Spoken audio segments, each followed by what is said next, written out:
नमस्कार दोस्तों, मैं हूं advocate doctor Ajay Kumar Pandey, supreme court of India. आज हम बात करेंगे फिर से एक बार टेक्नोलॉजी इन्वेस्टमेंट कंपनी की। आपने उस वीडियो को देखा, बर्ड्स एक्ट को समझा, व्यू नाउ के केस को डिटेल्ड में समझा। आप लोगों में से कई लोगों ने मुझसे यह कहा कि व्यू नाउ का किराया महीने की हर 5 तारीख को आता था और अब भी आएगा। देखिए, मैं बार बार बता रहा हूं कि मैं व्यू नाउ केस के मेरिट पर कोई जजमेंट नहीं दे रहा। मैंने सवाल उठाई है बर्ड्स एक्ट के बारे में, मैंने सवाल उठाया है व्यू नाउ के साथ सही या गलत वो जो भी कंपनी कर रही थी वो कोर्ट तय करेगी। लेकिन फिलहाल जो मसला है वो डिपॉजिटर्स के हार्ड अर्न मनी का है और बर्ड्स एक्ट या पीएमएलए या अब तक के जजमेंट तीनों के तीनों रादर इस बात के समर्थन में हैं, इस बात का समर्थन करते हैं, मेरी बातों के साथ हैं कि इस पूरे प्रकरण में डिपॉजिटर का नुकसान नहीं होना चाहिए। बर्ड्स एक्ट आने से पहले कानून में जब भी इस तरह के स्कीम को पूंजी स्कीम करार करके कंपनी या प्रमोटर के खिलाफ कार्रवाई हुई, उसमें सबसे बड़ा नुकसान, और मैं कहूं कि उसमें सिर्फ अगर नुकसान किसी का हुआ तो वो डिपॉजिटर्स का था। इन बातों को ध्यान में रखकर नया बर्ड्स एक्ट लाया गया, लेकिन फिर भी आज भी वही हो रहा है।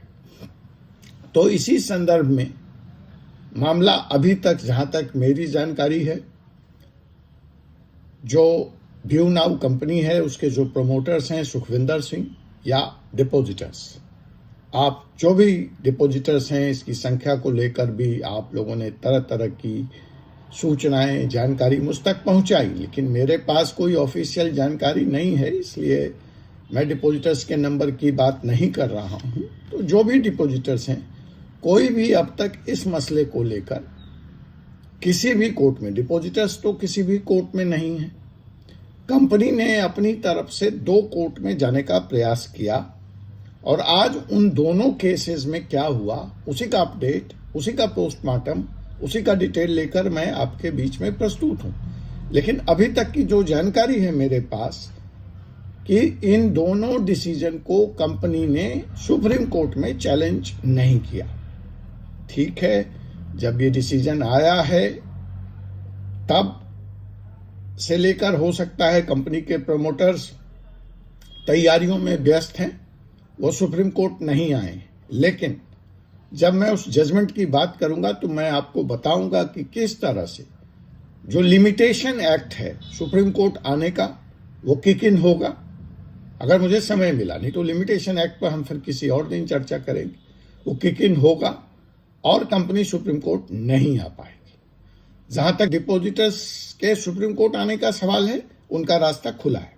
लेकिन आपने अभी तक चूंकि किसी भी केस में, किसी भी जुरिडिक्शन में कोई केस फाइल नहीं किया है, तो सुप्रीम कोर्ट जाने का आपका रास्ता खुला है, आपके ऊपर लिमिटेशन एक्ट लागू नहीं होता। तो जी, आज हम बात कर रहे हैं उसी व्यू नाउ कंपनी के कोर्ट केसेस की। तो यह एक ऐसी कंपनी जिसने या तो लाखों में आपको रिटर्न दिया या लाखों में रिटर्न देने का सपना दिखाया और खुद एक कानूनी पचड़े में आज फंसी हुई है, फंस गई है। तो आज जो विशेष बात है कि इस कंपनी का जो प्लान था, जो काम करने का तरीका था, वो कहती थी कि जी आप हमसे क्लाउड स्टोरेज खरीदें, उसको हम ही को रेंट पर दें और हमसे रिटर्न प्राप्त करें। तो कंपनी के इस मॉडल को ईडी ने पॉन्जी स्कीम करार दिया है और उनके करोड़ों रुपए जब्त कर लिए, लग्जरी गाड़ियां जब्त कर ली, उनके इलेक्ट्रॉनिक्स रिकॉर्ड्स जब्त कर लिए। 1600 करोड़ रुपए से ऊपर इस वक्त ईडी के खातों में ये पैसा जब्त है। डिपॉजिटर्स को उनका पैसा नहीं मिल रहा है। आगे काम रुक गया तो कंपनी ईडी के इस कार्रवाई के खिलाफ 2 हाई कोर्ट में पहुंची। पहला इलाहाबाद हाई कोर्ट और दूसरा Punjab and Haryana high court. अब आइए, ये 2 हाई कोर्ट में 2 अलग अलग मामलों को चुनौती दी गई और वहां पर अपने अपने फैसले में दोनों हाई कोर्ट ने क्या कहा, उसी के बारे में आज हम बात करेंगे। तो पहला जो सवाल है या था वह यह था कि क्या यह जो इन्वेस्टमेंट स्कीम है यह एक टेक इन्वेस्टमेंट स्कीम है या एक पूंजी स्कीम है, एक पिरामिड स्कीम है, एक MLM है। क्या ईडी और पुलिस सही कर रही है या जबरदस्ती कंपनी को फंसाया जा रहा है? दूसरा सवाल, क्या इस तरह के इन्वेस्टमेंट डिजिटल एसेट्स में अब सुरक्षित हैं, सुरक्षित रहेंगे, सुरक्षित माने जाएंगे? तीसरा सवाल, क्या इन्वेस्टर्स को उनका पैसा मिलेगा या यह भी और इन्वेस्टमेंट स्कीम सहारा, श्रद्धा, पियरलेस की तरह डूब गया मान लिया जाना चाहिए? तो जहां तक आप जानते हैं, इसलिए मैं उसके डिटेल में नहीं जाऊंगा, कि व्यू नाउ एक क्लाउड इन्वेस्टमेंट स्कीम चला रही थी और लोगों को क्लाउड पार्टिकल्स खरीदने का मौका दिया। उन्हें 10 साल तक एश्योर्ड रेंटल स्कीम देने का वादा किया गया था। ईडी ने ऐसा आरोप लगाया कि जो असली कैपेसिटी थी इस कंपनी की, उससे हजारों गुना ज्यादा स्पेस इन्होंने बेच दिया। जो ईडी ने अब तक के खुलासे किए हैं उसमें उसने ये कहा कि 2701 टीवी असली कैपेसिटी इस कंपनी ने डेवलप किया था, लेकिन 5 से 10 लाख तक टीवी क्लाउड पार्टिकल्स इन्होंने बेच दिए। निवेशकों का पैसा जरूर दिया जा रहा था, उसमें कोई डिफॉल्ट नहीं था, लेकिन यह नए निवेशकों से लेकर पुराने को लौटाया जा रहा था। इसलिए यह पोंजी स्कीम की श्रेणी में फॉल करता है और इन्फोर्समेंट डायरेक्टरेट ने पहले फेमा और फिर PMLA एक्ट के तहत इस कंपनी के खिलाफ कार्रवाई करके इसके कई ठिकानों पर छापे मारे। 2236 करोड़ का घोटाला उजागर करने का दावा है ईडी का और कंपनी के व्यू नाउ के बैंक अकाउंट फ्रीज कर दिए गए हैं। सबसे बड़ी बात, निवेशकों की तरफ से अभी तक कोई शिकायत नहीं है। निवेशकों की तरफ से शिकायत न होने के बावजूद इसको एक स्कैम माना जा रहा है, माना गया और ईडी ने यह कार्रवाई सुओ मोटो, स्वस्फूर्त, बिना किसी कंप्लेन के, बिना किसी शिकायत के की है। तो इन्हीं सारे मुद्दों को लेकर उत्तर प्रदेश में भी FIR दर्ज हुई कंपनी के खिलाफ, जहां पर कि कंपनी गांव-गांव तक उत्तर प्रदेश सरकार के साथ मिलकर डाटा क्रांति लाने की बात कर रही थी।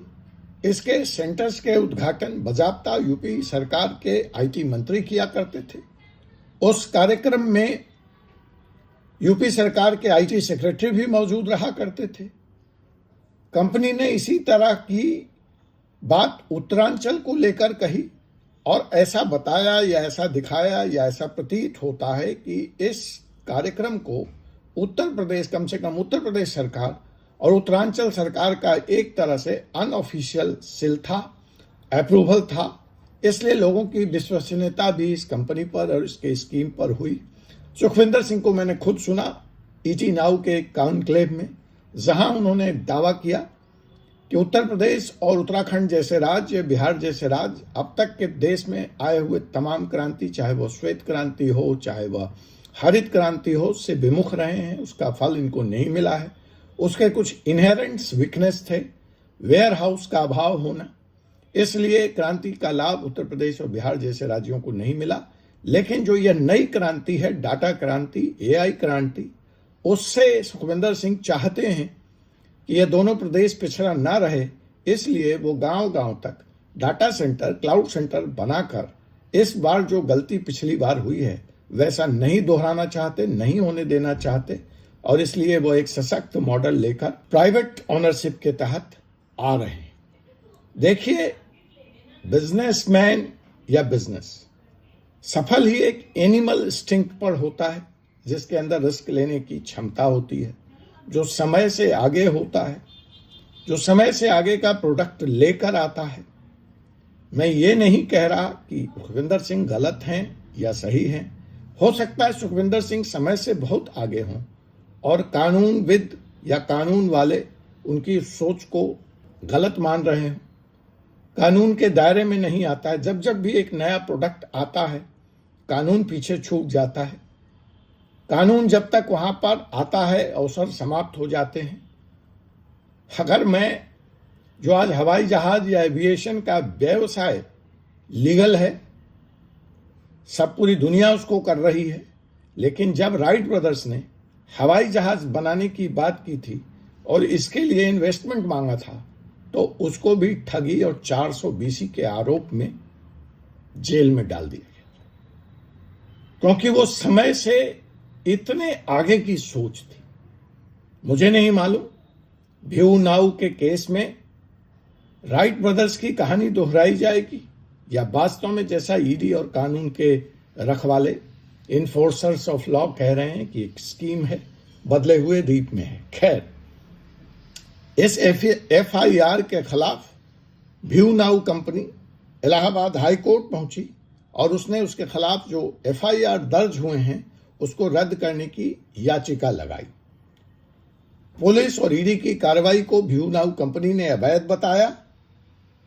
उन्होंने यह भी कहा कि इस केस में कोई शिकायत करता ही नहीं है, अतः यह केस पूरा फर्जी है, यह केस पूरा झूठा है। इसके जवाब में जब नोटिस जारी करके ईडी और पुलिस के लोगों से पूछा गया कि आपका इस बारे में क्या कहना है, तो बड़ा ही दिलचस्प जवाब कार्रवाई के समर्थन में, एफआईआर के समर्थन में पुलिस और ईडी की तरफ से आया। ईडी और पुलिस ने कहा कि जनाब, यह एक क्लियर कट पॉन्जी स्कीम है।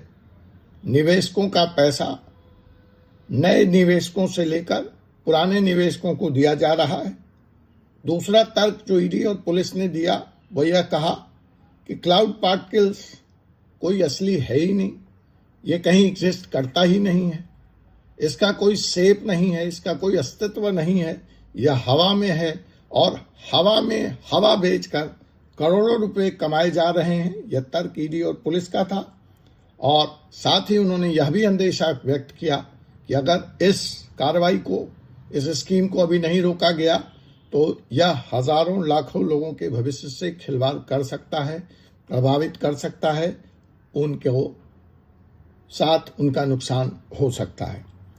दोनों पक्ष की दलीलों को सुनने के बाद जो इलाहाबाद हाई कोर्ट ने फैसला दिया वह यह था कि एफआईआर रद्द नहीं की जा सकती।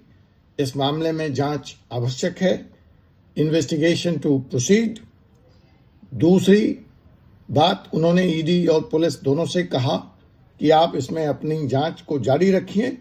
और कोर्ट ने प्रथम दृष्टया यह मान लिया कि यह एक सीरियस फाइनेंशियल फ्रॉड है, अतः इसकी इन-डेप्थ इन्वेस्टिगेशन किसी वाजिब निष्कर्ष पर पहुंचने के लिए बहुत जरूरी है।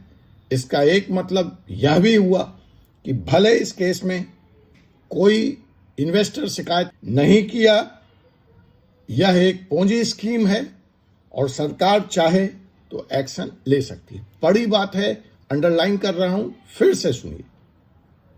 बर्ड्स एक्ट यही तो पावर देता है कि सरकार को इस कानून के तहत या पुलिस को किसी वारंट की जरूरत नहीं है। अगर आपने इस विषय पर हमारा पहला वीडियो नहीं देखा है तो जरूर देखिए। यही मैं क्वेश्चन कर रहा हूं रूल ऑफ लॉ में कि ऐसी अनलिमिटेड पावर किसी भी इन्फोर्समेंट एजेंसी को which is beyond judicial scrutiny कैसे दी जा सकती। इलाहाबाद हाई कोर्ट के इस फैसले ने इसी बात पर मुहर लगा दी कि इन्वेस्टर की शिकायत हो या ना हो, ना होने की दशा में भी अगर सरकार को लगता है कि आप जो स्कीम चला रहे हैं, आपका जो मॉडल है, चाहे आप अपने परिवार या अपने दोस्तों से अपने व्यापार को आगे बढ़ाने के लिए कोई पेमेंट ले रहे हैं, तो सरकार को अगर ऐसा लगता है कि यह पोजी स्कीम है या MLM है, तो सरकार आपके खिलाफ एक्शन ले सकती है। डिटेल में इस पे वीडियो बनाया है, पीछे चर्चा की है, आप उसको देखिए। आज FIR के संदर्भ में जो बात कहनी थी वो यहीं तक। अब देखिए, कंपनी ने अभी तक इलाहाबाद हाई कोर्ट के इस जजमेंट को चैलेंज नहीं किया है। 90 दिन की समय सीमा लिमिटेशन एक्ट की स्वतः शनैः समाप्ति की तरफ बढ़ रही है। इसी बीच में कंपनी ने एक दूसरी याचिका पंजाब और हरियाणा हाई कोर्ट में लगाई, लेकिन यहां भी कंपनी को कोई राहत नहीं मिली और इस केस में भी एक बहुत बड़ा झटका कोर्ट की तरफ से कंपनी को दिया गया। यहां पर कंपनी ने कहा, चूंकि यह पैसा इन्वेस्टर्स का है, आप हमारे खिलाफ जांच जारी रखें, लेकिन हमारे अकाउंट्स को फ्रीज ना करें, इसको डी फ्रीज कर दें, ताकि हम इन्वेस्टर्स को उनका पैसा लौटा सकें, हम समय पर रेंट दे सकें, हम अपना बिजनेस चालू रख सकें।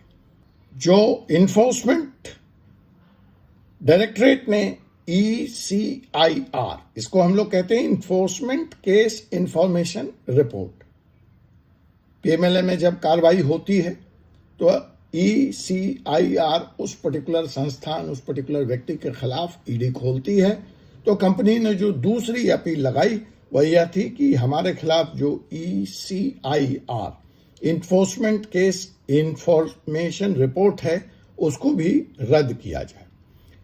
जो यहां पर ED ने दलील दी वो पहली ये थी कि कंपनी ने 875 करोड़ रुपए फेक इनवॉइस के जरिए बनाए। यहां पे कोई रियल सेल परचेज हुआ ही नहीं। दूसरा तर्क जो ED ने दिया कि कंपनी ने निवेशकों को कोई डाटा स्टोरेज नहीं दिया, कोई डाटा क्लाउड नहीं दिया, कोई सेल नहीं हुआ और उनसे पैसे ले लिया। डाटा स्टोरेज, क्लाउड स्टोरेज हवा में एग्जिस्ट करता है, एग्जिस्ट ही नहीं करता। और ED ने यह भी कहा कि अब तक का जो 2236 करोड़ रुपए का व्यवसाय इस कंपनी ने दिखाया है या किया हुआ बताया है, वो सब के सब फर्जी है, वो सब के सब नकली है। और कोर्ट ने ED के इस सबमिशन पर तवज्जो दिया और यह फैसला दिया कि बैंक अकाउंट्स फ्रीज रहेंगे।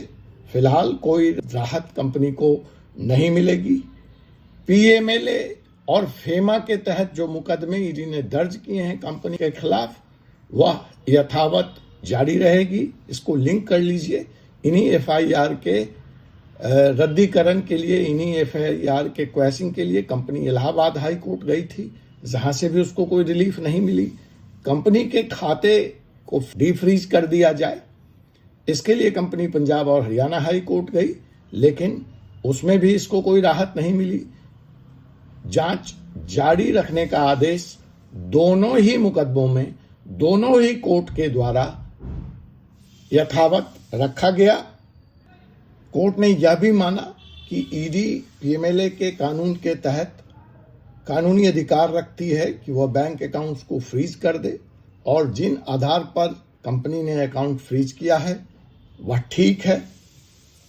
तो दूसरी बात जो बर्ड्स एक्ट की फिर यहां पे लागू हो गई, और जिसको मैं फिर स्ट्रेस करना चाहूंगा कि इस फैसले के आलोक में, अब जब देखिए, जब तक अब सुप्रीम कोर्ट इस दोनों ही मसलों पे कुछ नहीं कहता है, तब तक दूसरी बात जो स्टेबलाइज हो रही है वह यह भी है कि अगर ED को लगता है कि आप या आपकी कंपनी किसी तरह के आर्थिक घोटालों में शामिल हैं, इंडल्ज हैं, तो बिना नोटिस, बिना आपको इत्तला किए, बिना आपसे पूछे आपके अकाउंट को फ्रीज कर सकते।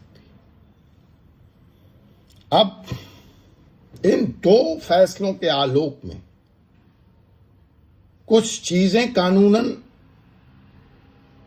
नई चुनौतियां हमारे सामने आ खड़ी हुई हैं। वो क्या है? तो पहला कि क्या आप किसी टेक इन्वेस्टमेंट स्कीम पर भरोसा कर सकते हैं?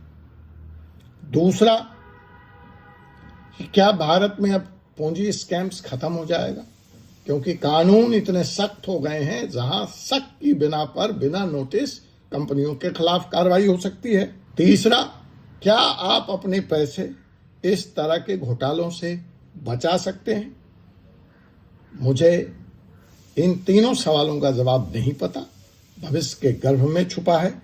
लेकिन हां, मैं एक बतौर लॉयर, एक एडवोकेट, अपने अनुभव के आधार पर जो बातें आपको शर्तिया तौर पर कह सकता हूं कि इसमें आपके लिए क्या संदेश है।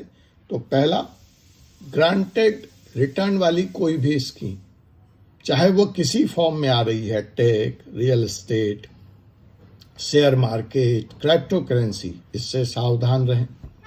दूसरी बात, अगर कोई भी स्कीम आपको too good to be too true लगे, 40% का रिटर्न शेयर मार्केट से, 3% का फिक्स रिटर्न, 36% का सालाना रिटर्न, तो ये कुछ ऐसा लगता है कि असंभव है। तो ये असंभव वाली स्कीम जब संभव दिखने लगे या बताई जाने लगे तो सावधान हो जाइए, अपने रडार खड़े कर लीजिए। तीसरा कि अब ईडी और पुलिस को इन्वेस्टर की शिकायत की जरूरत नहीं है। वह अगर चाहे, उसे शक है, तो वह खुद भी इन्वेस्टिगेशन स्टार्ट कर सकती है। चौथा, शायद इन सब सख्त कानूनों के साथ ही भारत में अब पूंजी स्कीम के दिन समाप्त हो गए। तो दोस्तों, यह था व्यूटेक इन्फोटेक स्कैम का पूरा मामला। क्या आप सोचते हैं कि कंपनी को फंसाया गया या यह वास्तव में एक घोटाला है? क्या भारत में स्कीम इन्वेस्टमेंट फ्रॉड के खिलाफ कानून बनाए गए हैं, सख्त कानून बनाए गए हैं, वह सही हैं या सही दिशा में अपना काम कर रहे हैं? तो कमेंट के माध्यम से अपनी राय हम तक जरूर पहुंचाएं। और अगर हमारी बातें आपको अच्छी लगी हों, हमारी बातें आपके लिए सार्थक हों, काम की हो, तो हमारे चैनल को लाइक करें, सब्सक्राइब करें, शेयर करें, ताकि आपको हमारा हर लीगल अपडेट मिलता रहे। मैं हूं doctor Jay Kumar Pandey, advocate, supreme court of India. मैं आपको इस तरह की लीगल इंसाइट्स देता रहूंगा। फिर मिलते हैं अगले वीडियो में। Subscribe for more legal analysis. Thank you.